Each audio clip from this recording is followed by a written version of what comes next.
আসসালামু আলাইকুম, সবাই কেমন আছেন? আশা করি ভালো। আমিও কিন্তু আপনাদের দোয়া ভালোবাসা অনেক অনেক ভালো আছি। আজকে নতুন কোনো ভিডিও নিয়ে আবার চলে আসলাম আপনাদের মাঝে। তো আপনারা দেখতে পাচ্ছেন আমি কিন্তু একটা জমির ভিতর চলে এসেছি। তার আগে বলছি, আজকে খুব রহস্যজনক একটি ভিডিও আপনাদের মাঝে আমি শেয়ার করব।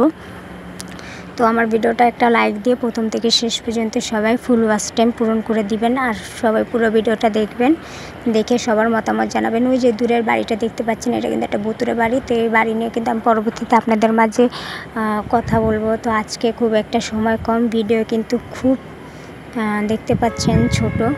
তো এটা হয়তো বড় বানাতে পারবো না। আমি ভিডিও যখন করেছি তখনই ভিডিওটা শর্ট ছিল। আর এই দেখছেন পুরো জমিন ফাঁকা, পুরো জমিনের ভিতর কিন্তু ওই একটা বাংলো বাড়ির মতো পুরাতন।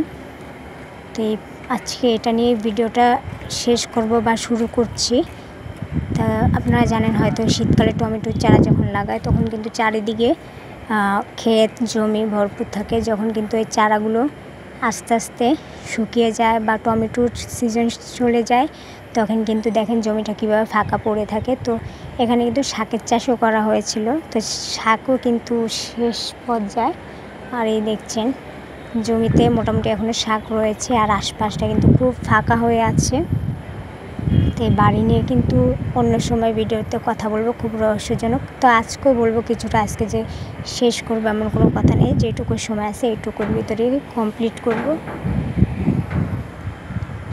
তো এই যে দেখতে পাচ্ছেন পুরো জমিটাই ফাঁকা, কিছুই নেই, ক্ষেত আর ক্ষেত।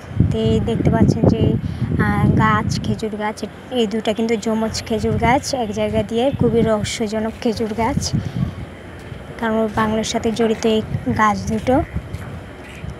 আর দেখেন এদিকটা পুরো আমি আপনাদেরকে এরিয়াটাই দেখিয়েছি। আর প্রচণ্ড বাতাস বইছে, যে বাতাসের কারণে হয়তো আমার ভিডিওতে আপনারা কথাটা একটু কম বুঝতে পারছেন। তো প্রথম থেকে যারা যারা রয়েছেন দেশ বা দেশের বাইরে থেকে যারাই আমার ভিডিও দেখছেন, অবশ্যই কিন্তু ওয়াচ টাইমটা পূরণ করে তারপর ভিডিওটা দেখবেন। এই দেখেন দেখতে কিন্তু খুব ভয়ঙ্কর, জানি না, এটা অনেক রহস্য, এটা নিয়ে অনেক কিছু আছে। আচ্ছা, এই বিষয়ে আমি বলবো আপনাদেরকে। তো সবাই আমাকে যেভাবে সাপোর্ট করছেন, সবার সাপোর্ট ভালোবাসা পেয়ে আমি অনেক অনেক খুশি। বা আমার দেখতে পাচ্ছেন ভিডিওগুলো ভাইরাল হচ্ছে। তো আপনারা যেভাবে সাপোর্ট দিচ্ছেন এই কারণেই কিন্তু ভিডিওগুলো ভাইরাল হচ্ছে। আগামী দিনগুলোতে এইভাবে ভিডিও ছাড়বো। সবাই ভালো থাকবে।